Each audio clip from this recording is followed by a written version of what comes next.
Four stands అన్నటువంటి concept అయితే వీళ్ళు అంతే కదా చెప్తుంది.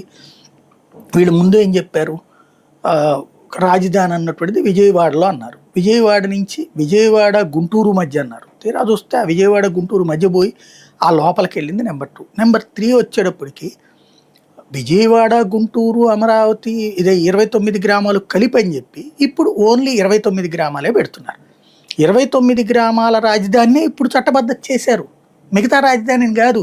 ఇప్పుడు ఏది ఇప్పుడు ఈవెన్ అది కూడా రేపొద్దు ఇంకా ఇది ఇవ్వలేదు, దానికి కూడా జ్యూరిస్డిక్షన్ ఇది సిఆర్డిఏ పాయింట్నే అని చెప్తున్నారు చంద్రబాబు గారు పదే పదే. నేనే చెప్పాను ఆ రోజున మచిలీపట్నం అంటున్నారు. సిఆర్డిఏ వేరు, సిటీ వేరు. సిటీ అన్నటువంటిదే కదా గ్రోత్ ఇంజన్. ఇప్పుడు అది కనుక చెయ్యకపోతే అంటే విజయవాడ గుంటూరుని కలపకుండా ఎందుకుంటున్నారు? ఇప్పుడు సింపుల్ లాజిక్ ఏంటయ్యా అంటే వీళ్ళ మీదనే నమ్మకం లేదు.